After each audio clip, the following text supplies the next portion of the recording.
Alrighty then, it's time to review WWE NXT TakeOver Toronto. That was aired on the WWE Network. I'm just seeing if this thing's actually working. The main reason why I'm seeing if it's actually working is because YouTube was all trying, or Google at least, Google Hangouts all trying to tell me that my Hangouts live stream wasn't working. So that's why I'm pausing there. And yes, I'm wearing my glasses today. So sorry for all you people that are going to be annoyed that I have the glare. Okay, I know it looks goopy. I'll try my best to not have the glare, but you just know I have all these screens open. You guys can see what screens I have open and everything like that through the glare of my glasses. But just know I have all these screens open just so that way I can check the results and remember some stuff, blah, blah, blah. You guys get the idea. But anyways, it's time to review WWE NXT TakeOver Toronto, the first of two events that we're going to get this weekend. We're also having Survivor Series tomorrow night. And so now it's like kind of a thing whenever there's a big show or a big pay-per-view coming up, the WWE likes to put the NXT TakeOver in the same venue, the same area, trying to get those fans to like make it a big weekend, like a WWE weekend, gives you more of an incentive to probably travel to that area. Because if you think about it, it's kind of good that they put like the NXT, the main roster type of deal. They're trying to travel together because then it kind of makes you say like, hey, you know what? Let's go to Toronto for a weekend. You know, Toronto's a pretty cool destination. You know, we know we're going to get an NXT event out of it. I mean, really, to be honest here, it's a good thing that they do that. And it's good that we get these takeovers. And sometimes I know a lot of people like to talk about how, like, you know, NXT always overshines the main roster and it hurts the main roster show. But really, to be honest, when I review the shows, I don't try to compare what NXT and what the main roster are doing, because they're two separate entities if you look at it. They're just two separate things. You know, yes, they're under the WWE umbrella, but they're two separate things. That's why I don't compare Raw and SmackDown all that much, because Raw and SmackDown, I'm just going to do the review without my glasses. If I butcher some shit from the results, just know because I can't see it. Maybe I'll just put them on when I'm reading the questions for the Q&A. If you guys don't know, I have a terrible vision. Look at that. Yeah, right there. That's how bad my vision is. One of my eyes don't even fucking move. But yeah, the glare was really bugging me too, guys. So anyways, NXT TakeOver Toronto, you know, I don't like to compare the main roster and NXT all that much. I know a lot of people like to do that. A lot of people like to say like, oh, well, NXT, good luck, Survivor Series trying to beat this. It's like, I'm not expecting Survivor Series to beat this, because Survivor Series has its own storylines and its own format that it's trying to accomplish. What I'm expecting for when I watch these NXT TakeOver shows and when I watch NXT is not for it to blow the main roster out of the fucking water. I expect them to continue the storylines, to wrap up some storylines, and give conclusive finishes that make me want to watch more of the fucking product. I could care less if the TakeOver specials are better than the main roster specials. Is it the case that the TakeOver specials sometimes end up being better than the main rosters? Absolutely. But does that affect me? No, it doesn't. Because at the end of the day, they're two separate entities. And also with the main roster people, they're at a disadvantage. They have to do a special event every fucking month.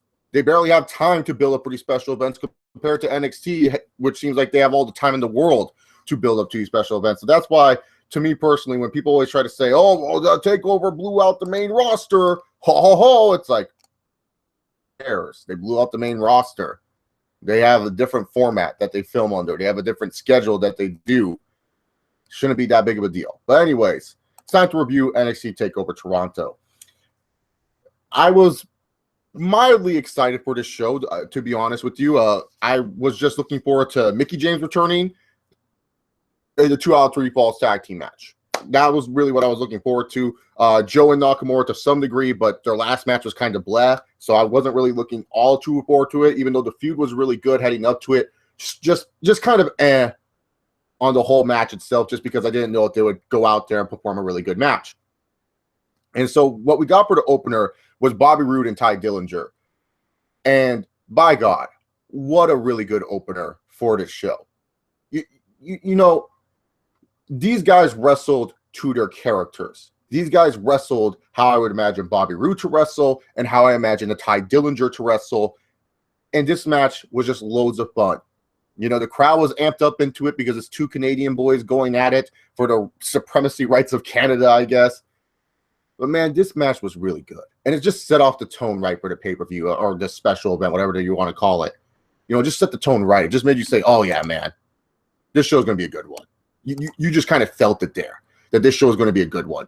And even the match between the Authors of Pain and TM61 and the finish for the Dusty Rhodes Tag Team Classic, the finals, actually, I should say. You know, this match was actually pretty damn good. I was shocked that I actually liked this match a hell of a lot. Because, you know, if you were to choose a match on the card that you consider to be the throwaway or filler crap on this card, it would be this match. And that's pretty sad if you choose this match to be the filler for throwaway crap because it's for the Dusty Rhodes Tag Team Classic. You know, this is like a big honor and prestige that, you know, the NXT is trying to show to us. So it's like, it's kind of sad that that would be the filler match, but this match did not feel like a filler match. This match was really good. I thought it was a good showcase for TM61. I thought Authors of Pain looked pretty decent in this match, but, you know, I'm not expecting Authors of Pain to do the stuff that TM61 can do. They wrestled within their style, which I appreciate. I always appreciate when wrestlers can just wrestle within their style. They don't have to go out of the bounds. They don't have to do everything to impress the fans. They wrestle to who they are. And that's what the Authors of Pain did. And they did it really, really well. Paul Ellering was beautiful in this match, hanging above the steel cage. You know, TM61, I felt they were doing good in this showcase. You know, I see bright future for these guys in the NXT scene. Main roster scene, I don't know so much about TM61 on the main roster, to be honest with you. But when it comes down to what they do on NXT, pretty damn good down there in NXT. I think they should stay there for a while. And eventually one day, they'll end up becoming tag team champions. But I do like them. Really do like them. And then later on, you get on to the 2 out of 3 falls tag team title match between the Revival and DIY. And holy fucking shit.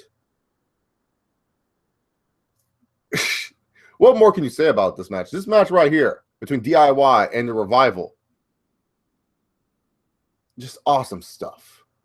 Just great stuff. Blew their Brooklyn match out of the water. I had so much fun watching this match. I just was sitting there and I was enjoying the story that was being told. DIY always coming up a little bit short. And, you know, yeah, I get sick of underdog stories, but when you do an underdog story right, it's perfect. It is absolutely a thing of beauty. And they just did it so perfectly in this match. And really, to be honest here, it's not really the in-ring stuff that made this match beautiful for me, to be honest with you. What made this match so awesome was the Revival. And it wasn't what they were doing in the ring. It's how they are as characters. See, it's always funny to me when fans, a lot of wrestling fans, they like to talk about, you know, like, oh, work rate, and this guy's a good wrestler because of this and this and this. To me, what makes you a good wrestler is if you have the ability to be good characters. And the Revival have the ability to be great characters in the WWE. They absolutely stole the show for me.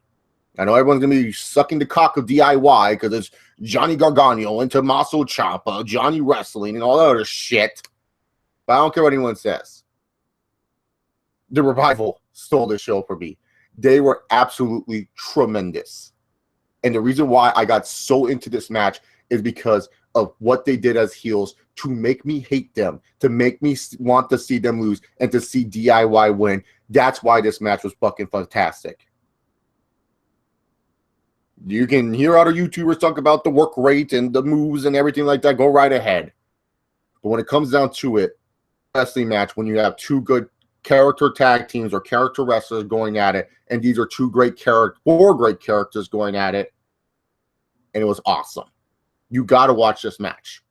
You have to watch this match. It's just mind-blowing. I'm going to actually go watch the match again. I'm going to go after the live stream, hook up my WWE Network again and go watch it. Because that match was fucking ballin'. Top-notch match of the year contender. No doubt about it. No doubt about it.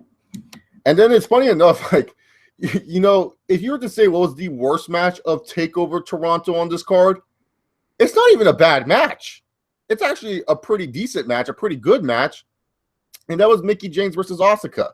First of all, it was great to see Mickie James back. I wish we could have heard some hardcore country as she was coming out to the ring. But it was good to see Mickie James back. And, you know, Asuka, she does her thing. And really, to be honest here, you know, the match itself was just kind of, wasn't terrible or wasn't bad.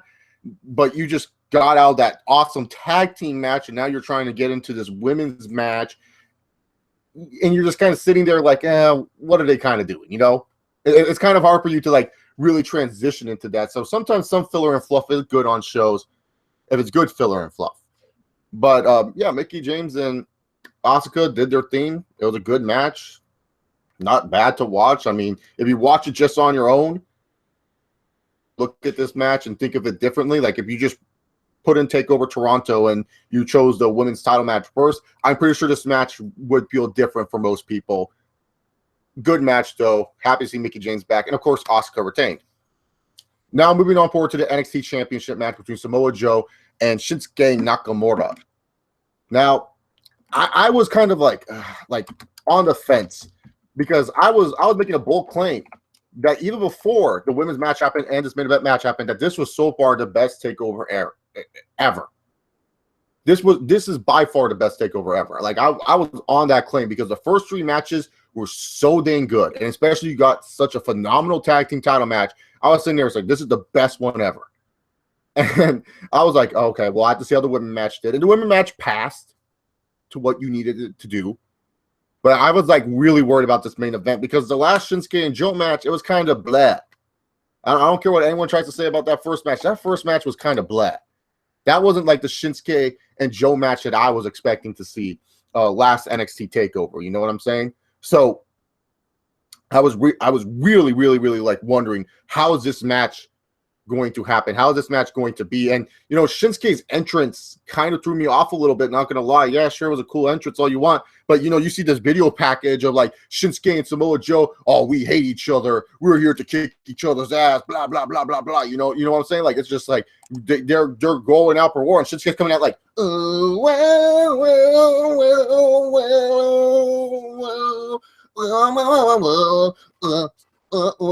It's like, dude, come on, man. Like, really? Like, Samoa Joe came out, he was all like doing his like, Joe. He was like, oh yeah, I'm gonna kick some motherfucking ass. And it's like Shinsuke Nakamura, after we see this video package of him like, I'm serious, I'm going to kill you. It's like, it's like, hype a little bit, not gonna lie. And then the match happened itself, and I gotta say, pretty damn good main event. Not as good as the tag team title match, but Samoa Joe wrestled like Samoa Joe. Shinsuke Nakamura wrestled like Shinsuke Nakamura. These two started off hitting hard, and they ended off hitting hard, and that's what I expected from this match. That's what I expected from the first match. Not the best match you'll ever see between Samoa Joe and Shinsuke Nakamura, but a damn good main event, something that you expect out of a world title match. And then, holy God, the WWE likes to throw some twists in there, a little swerve, if you will. Because everyone, even including myself and everyone else on the internet, thought Shinsuke Nakamura was going to LOL win. You know, it's funny. Everyone likes to ask me, Chase, Shinsuke Nakamura has to be a golden child. Shinsuke Nakamura is a golden child. Golden child, my ass. He ain't no golden child. You think the golden children would lose in the way that he did? Go do your Triple H booking. Go look that up. Go research your Triple H booking, because there's no way Shinsuke Nakamura is a golden child. You fools. How dare you? How dare you try to put Shinsuke in the golden children realm? Apologize. Apologize for even thinking of that thought. He's a silver child, plain and simple. Because Samoa Joe ended up winning the NXT championship. And, dude, that was a huge shock. I'm not even kidding. Like, I was literally shocked, dude. Because, like, when Joe hit the STO onto the table, onto the steel steps, threw him in and did the muscle buster, I was like, well, Shinsuke's kicking out. I really thought Shinsuke was kicking out. I thought that maybe I'd had 6 golden children in here. But no, like, Shinsuke didn't kick out. And I was like, what? And then Samoa Joe's old theme music was playing. I was just like, what the? Maybe this is a bot. Maybe it's like Sheamus and John Cena at TLC 09. Maybe this wasn't supposed to happen. But no, it was supposed to happen. Shinsuke Nakamura ended up losing the NXT championship to Samoa Joe. Samoa Joe became the first ever 2-time NXT champion. And really, I can't complain here, because it's probably one of the better NXT title feuds in quite some time. You know, you threw it a good swerve, a good one. Because really, to be honest, Shinsuke Nakamura has been undefeated forever.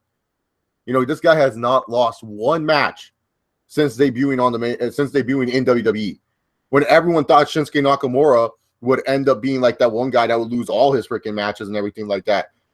You know, it ends up that he does lose this match. It's crazy to think about, right? Shinsuke Nakamura loses this match. Like, everyone thought he would probably lose to like a Bobby Roode or someone else that further down the line, but no, he lost to Samoa Joe. But really, to be honest here, Joe Nakamura is a good feud. It's a pretty damn good feud. It's actually enjoyable stuff from the NXT weekly programming. So I'm glad that they're going to continue it. I'm glad that they're going to have this feud continue. And maybe their third match could be something crazy. I don't know, maybe like an Iron Man match or something like that. So I'm going to put the glasses back on, guys, mainly because it's annoying because I can't read shit and I can't read your guys' comments because I'm blind as fuck. But yeah, anyway, so let's go. Asuka heel turn. Asuka's always been more of a tweener. Chase, does that mean Samoa Joe's elevated to a silver child after being Nakamura? No, what the fuck? No, Samoa Joe's not a silver child. Get the fuck out of here. Come on, straight shooter. Know your shit. Come on. You've been watching me for how long? You should know what the golden and silver children privileges are. But yeah, man.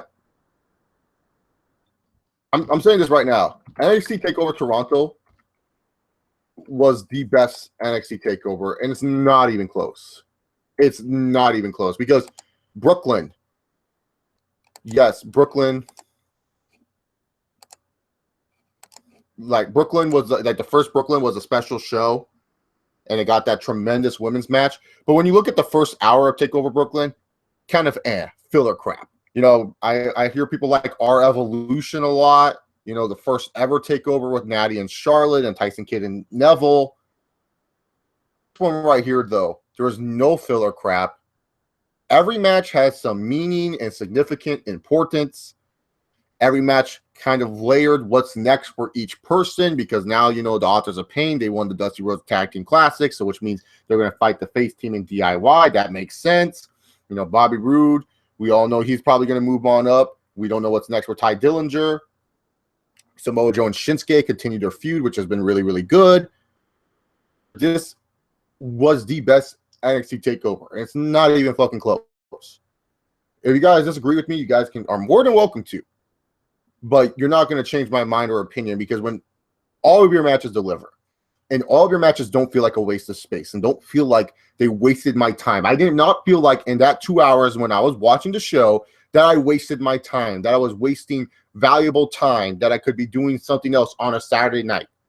Because like some people just don't seem to understand is that when you're watching a wrestling show, you are sacrificing your own personal time and investment, yes, into something you like, into something you love, but you want it to be when you're done watching that something you like or something you love, that you feel you got something out of it. That you feel like, oh, you know what? That wasn't so bad. It's like when you purchase a video game for $60. You know, when you play that video game, you want to feel like you can play that game for the next 3 months. Like you don't need any other game. Like, for example, recently Pokemon, the new Pokemon just came out, Sun and Moon. You best believe Chase Oliver's playing that shit. I spent my $40 for that. And guess what? I feel invested. I feel like, you know, it was well worth the investment of the $40. And when I'm paying $9.99 a month, unlike some freeloaders out there and everyone else that gets free network subscriptions in every single freaking month, fuck you, WWE. I feel like I didn't waste my time. I felt like, hey, instead of doing this on a Saturday night, I can go watch wrestling. I can watch something that makes me happy. Because professional wrestling, for me, it's always been that one thing where it's like, hey, I need to escape fucking reality. I'm tired of fucking bullshit. Or I just want to turn my head off from the real world for a minute. Let me go watch some wrestling for a couple hours. I want to always come here on YouTube and complain about it. I want to be able to express some good vibes about wrestling every once in a while. But the thing is, when you're reviewing something, you have to be honest about it. You can't be bullshitting and putting, like, yes, you can put your personal opinion in there, but you also have to be talking about what would other people think, what would casuals think, blah, blah, blah, blah, blah. You guys heard this spiel before. If you're new to my channel, I'm sorry. This is your first time. But I felt TakeOver Toronto was the best TakeOver. Not even close. Not even close. So anyways, guys, I'm going to be doing some questions. If you guys have any questions regarding NXT or other wrestling crap, let me know in the chat as I go get my chat stick.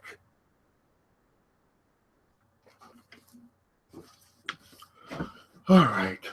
Only one Jap can remain undefeated. Yeah, that's Asuka too. Who would have thought that, right? Can Kevin Owens do a belly-to-belly suplex to Samoa Joe? Yeah, I'm pretty sure he can.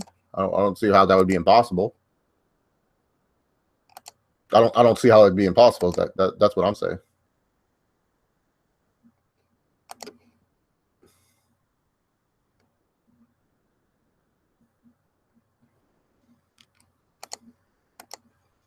When's the next takeover? January. January is going to be the takeover. Sasha's forehead is on the list. Sasha's forehead is not on what, Jericho's list or like fucking Golden Child list. In my opinion, NXT TakeOver Brooklyn, I still believe is the best takeover. Toronto maybe in the top 3. I don't know. TakeOver Brooklyn, the first one, that used to be what I considered the best one, but it wasn't until like this one where like at least no match felt like filler. That was a good thing about this show, was like none of the matches felt like absolute filler at all. Over or under 7 Germans tomorrow for Brock. Over 7. Over 7 German suplexes for sure, because he doesn't do anything else in his repertoire besides the F5. Do you think there will be a third match at NXT TakeOver San Antonio between Joe and Nakamura? I think WWE is touring Japan soon, so maybe the third match between Joe and Nakamura happens in Japan. Yeah. TakeOver London was really good. Get the fuck out of here, Pop Anakin. No, TakeOver London trash. Freaking Nia Jax versus Bayley. The first Joe and Balor match that was boring as bricks. Oh, God, no. So is there still a chance we get to see Joe versus Lesnar? Like in the future, not now. I don't even think Joe and Lesnar is like that appealing, Draven G. And to be honest with you, I see there's way more opponents that I would rather see Joe Lesnar fight than Samoa Joe at this point. So Joe loses at January TakeOver or another show? Probably if WWE's touring Japan soon, I would say the Japan show, right? That would make sense. You put Shinsuke over in Japan. Dallas is still the best in my opinion. Oh, how Maryland was? I don't think Dallas is the best, man. Like Alpha and the Revival was good. I'll give you that one. I can't even remember what the fucking women's match was for that card. That's how bad that was. Wasn't it Bayley versus Asuka? And then like, oh fuck, what's that idiot's name? Oh yeah, Joe and Balor, where like the referee was trying to stop the blood the whole time. I don't think so, man. I can't put Dallas that high. The crowd was good, but not everything else. You think Nakamura wins the title back from Joe soon, then Nakamura versus Rude Mania weekend? Yeah, I think that's the plan, Ross. I don't see how Bobby Roode can be a babyface. So yeah. TakeOver London was a better TakeOver Toronto. I'm Big Papa Anakin. My opinions are fagged there for their factionists, the factions. Well, Anakin, I'm sorry. Nakamura versus Sammy. Oh yeah, that was good, but that can't carry a whole show. Dallas was fucking beast, bro. Asuka versus Bayley, Alpha Revival, Sammy versus Nakamura, plus a shitty main event. I'm just saying the main event was shitty. Can't have a shitty main event. This show, everything was good. You can't deny that. Everything was good from this show. Everything delivered. Everything felt they had purpose and meaning.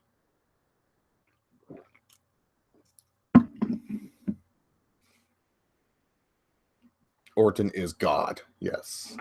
He's currently following the Buzzards with Bray Wyatt. Yeah, no, this takeover was the best, man. It's the best. It's the best.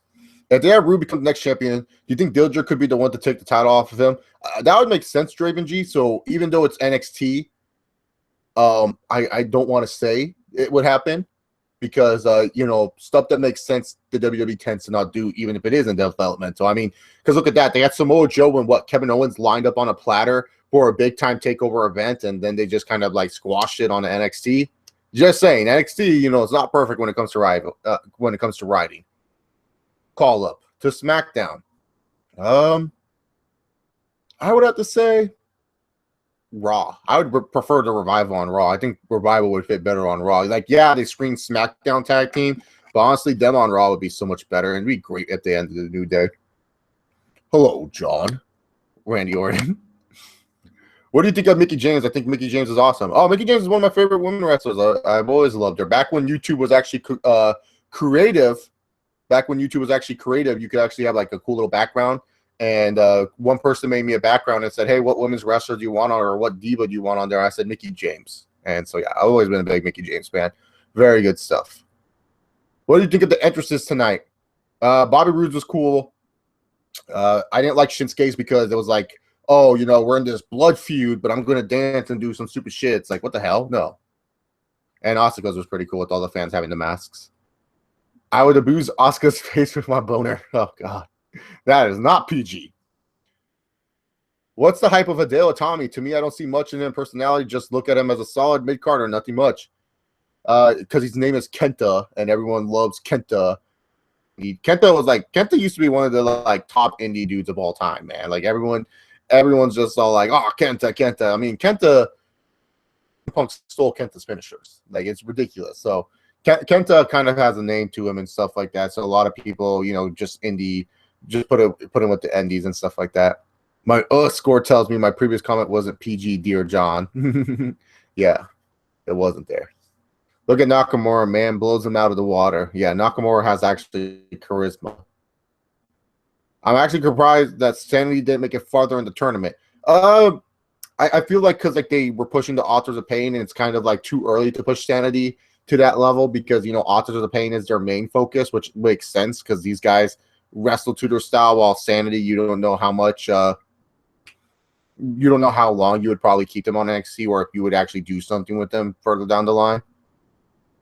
Underrate Randy Orton is great. Yeah, it's their opinions. They can say whatever they want about Randy Orton. I don't care, to be honest. Doesn't hurt me at the end of the day. Did I get selected for Smarktober yet? I just want to know. Kind of excited. Do you think there's a chance that Survivor Series will suck? Oh yeah, there's a chance that any wrestling show can suck. You know, that's not hard to do. I mean, WWE shows have been good this year. You know, how many WWE shows have been good this year? I mean, there's a chance for Survivor Series will suck. I mean, you have a main event that is very mixed by a lot of people. The 5-on-5 matches that you have, like some of them just scream other clusterfuck and other disappointment. You have a lame cruiserweight title match with a lame stipulation. I mean, yeah, there's a reason that WWE Survivor Series could suck. But we'll have to wait and see. It's up for the show to deliver. Hideo Itami has had bad luck in NXT, like he has a curse, like Mr. Kennedy getting injured a lot. Well, Kennedy was popping steroids, but yeah, I guess so. Thoughts on TM61 besides their obvious lack of personality? I think they're fun to watch. They're definitely one of those fun tag teams that belong on NXT. I'm not saying like, oh, put them on the main roster. Like, they're definitely like a good NXT tag team, and I hope they do well down there in NXT. That's me. You aren't in Smarktober. Oh, that depresses me. That really does. Thoughts on Orton and Taker, Hell in a Cell? It got placed on the list of the worst Hell in a Cell, which I think is fucking ridiculous, but a couple of idiots won't drop names. The fuck? Orton and Taker got placed up. That was a good Hell in a Cell. Like, what? Did they thought Triple H and Kevin Nash was better? like Triple H and Kevin Nash was better? Like, Triple H and Jericho sucked dick too. Taker and CM Punk. Or CM Punk and Ryback both times. Oh my God, Orton and Taker? No way. No way Orton and Taker is the worst Hell in a Cell. Did you hear that Randy Orton is not going to be at Survivor Series tomorrow? Oh no, we got to go find a replacement for him on Team SmackDown. What are your thoughts on the news about Vader? It sucks because I've always been a huge Vader fan. Always liked Vader. You know, he's always been one of my favorite big men wrestlers. You know, when watching my dad's old tapes that he had and stuff like that, like I would watch a lot of Vader matches, and it sucks that he only has like a couple years left to live and everything like that. So hopefully he can find a way to make these next few months that he has living the best months of his life. I hope WWE puts him in the Hall of Fame. What's your star rating for Orton versus Taker Hell in a Cell? I don't do fucking star ratings. That star ratings are stupid. Why would anyone rate a match 5 stars? That's so stupid. It was a great match. That's all I'm going to say about it. Yeah, they placed all those matches except Y2J and Triple H. Is it those two guys that do the Raw radio podcasts? Is it those guys, those two dudes? What do you mean memorable spot? Who did this, Joe James? I want to know who did this list. Who did this ridiculous list that you're talking? Is it What Culture? Is it What Culture's dumbass? Wait, which is it? What Culture or the two dudes that do the Raw radio podcast? To be honest, I think Calista might end up winning by DQ. That way the Cruiserweight division goes to SmackDown and Kendrick remains champion. Yeah, where one has the sauce. Yeah, those guys.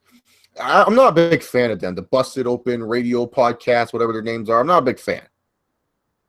Not a big fan of them. Like, what I hate the most too is when they do their lists.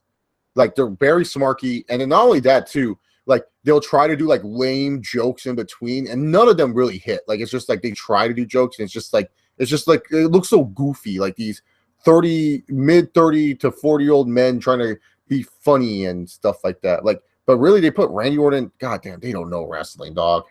Stay away from those people. Stay away from idiots, man. That's all I gotta say. Do you think Triple H will be a big factor in Team Raw versus Team SmackDown match? Boy, I hope so, Straight Shooter. I'm gonna say yes because I want him there. I miss my favorite wrestler. I miss the game. I need the game. That fuck, man. I need Triple H in my life, dude. Like, it's depressing not having him, dude. Like, you don't know what you have until it's gone. You know what I'm saying? You know, like, goddamn, dude. Like, I used to get pissed off that I saw the Authority promos and everything like that every week, but now I miss those. I miss those Authority promos. I miss Triple H coming out, going, "It's best for business. I am the game," and everything like that. Where my, you know, I'm missing my WWE prop mic. I wonder if my friend stole that. Who knows? Who knows? Yeah, Triple H is one of the greatest ever. I've always told people, if you ever had a drink with Triple H, like let's just say you could have a drink with Triple H, and you ask Triple H, be honest with me. Who do you think is the best wrestler of all time? Triple H would take a sip from that drink and he'd say, "Honestly, kid, me." And then he will mind fuck you into believing that he's the greatest of all time. I'm just going to say, I know it doesn't come off across like I do have one, but I do. I have a huge ego. Enormous fucking ego. It's pretty bad. I'm an egomaniac sometimes. Always love compliments. Always love getting like, "Oh, Chase is doing good, blah, blah, blah, blah, blah." Love those things. It's great. Feeds my fucking ego. But goddamn, dude, ego respects ego. And when it comes down to it, Triple H's ego is the greatest of all time, man. His ego's so fucking big. It's amazing. Absolutely tremendous.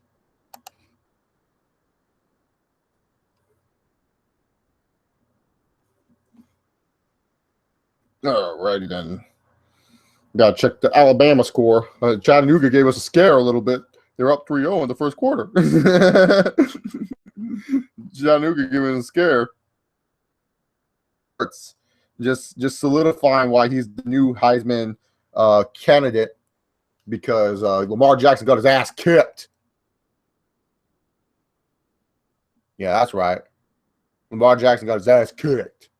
All you goddamn Louisville people, Louisville nut riders thinking they're going to be banned. Get the fuck out of here. If Team SmackDown loses Sunday, will this lead to a feud between The Undertaker and AJ Styles for the WWE title at the Royal Rumble?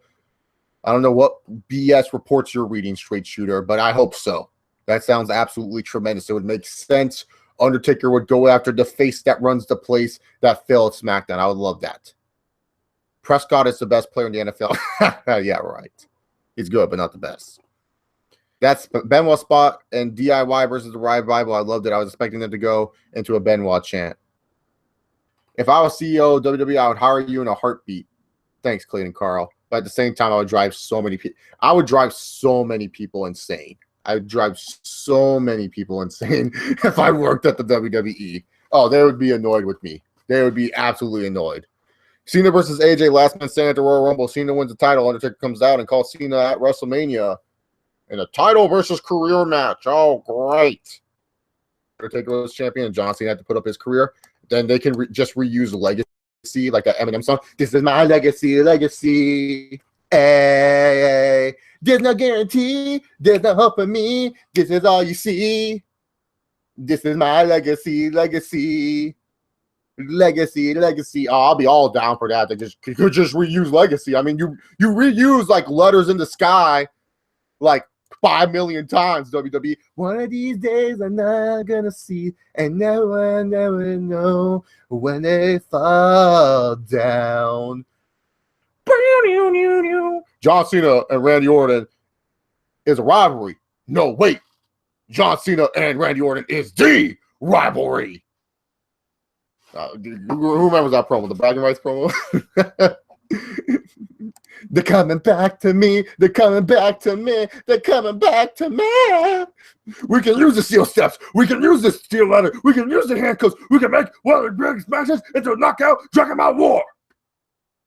Be great. Just combine those two songs for that Undertaker Cena promo where it's like, John Cena, Undertaker beats the face that runs the place. Undertaker, if I lose, I'll leave WWE for good. And that right there is just like, oh no. You know Cena ain't losing this match. Like Cena comes out, Undertaker comes out. Oh my God. And Cena, oh God, that match would be hilarious, dog. Hilarious. Man, they booked one more Orton Cena match in the main event, LMAO, at WrestleMania 33. It's the match that we never had, John. We've had how many matches? Well, I don't know why Randy Orton would be doing the promo. What am I doing here? John Cena would be like, Randy, we've had so many matches together. So many knock 'em out, drag 'em out wars. But you know, you and I, we have never had a match at WrestleMania.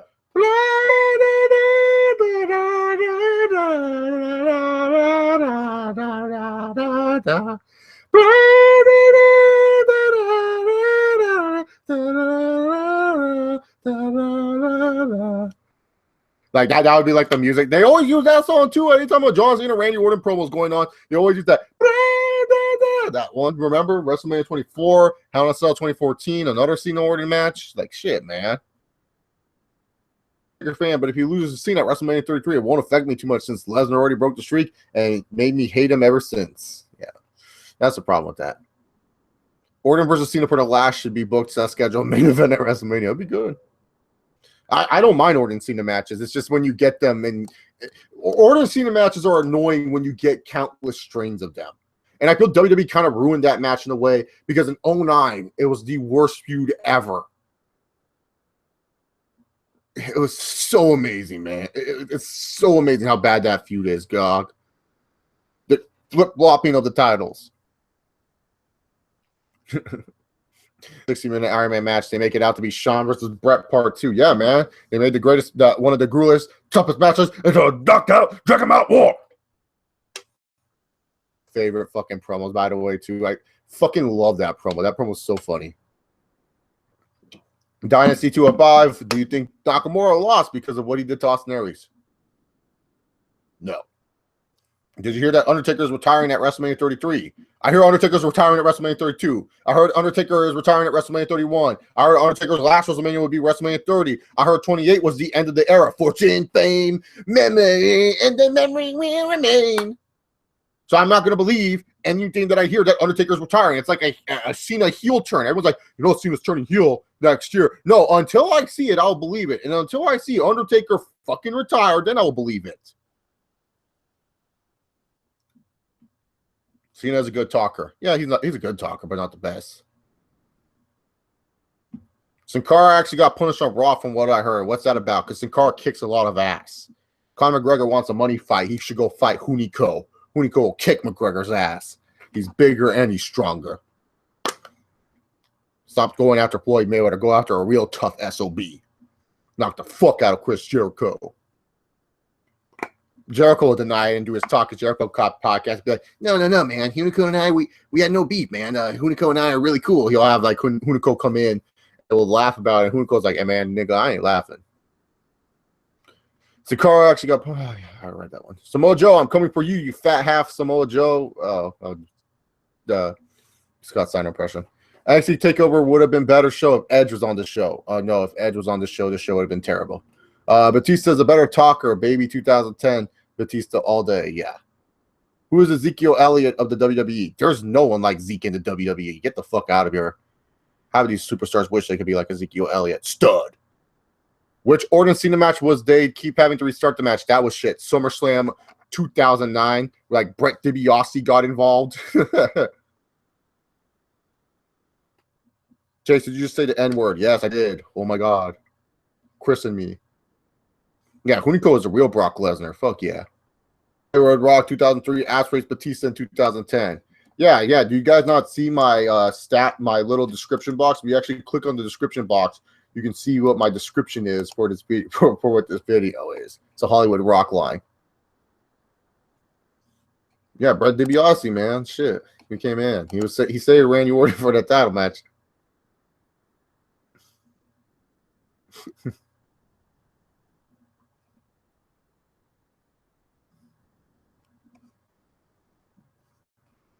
Where are we from? We live in Toronto. Ah, shut up. Great stuff by The Rock. One of the best of all time. All right, do we have any more questions? Can I wrap this one early so I can play some more Pokemans? Gotta catch them all, motherfuckers. You know, some real shit over here, man. And like, oh, you're 20 some odd years old. You're still playing Pokemon. Yeah, well, you know what? I'm still talking about wrestling at the age of 23, so it don't matter anyways. What does it matter? Made for kids anyways. Do you think SmackDown should go to 3 hours? No, not even. Ew. That sounds terrible. Randy Orton sucks. Edge is a legend, yet Randy Orton is your picture with Edge's head on it. Ugh, disgusting. Ugh, absolutely disgusting. Rated RK Edge. Edge sucks. Overrated. Anyways, I'm going to have to head off now, guys. Thank you all very much for watching the NXT TakeOver review and results live stream. Survivor Series review stream. That will be happening Monday on my channel, not Sunday because I work on Sunday, and I'm not going to go home right away and watch WWE Survivor Series. So what's going to happen is once I get off work Sunday, I'm going to sleep. Then I got to ship Monday morning. Once I finish my shift Monday morning, during Monday Night Raw, I'm going to watch Survivor Series and then talk about Survivor Series and maybe read the Raw results live on the air. So that should be fun. So I'll see you guys on Sunday. Hopefully you guys have yourself a good one. Enjoy the rest of your night. And then, guys, remember, sometimes like Brock Lesnar, sometimes you don't have to give a shit.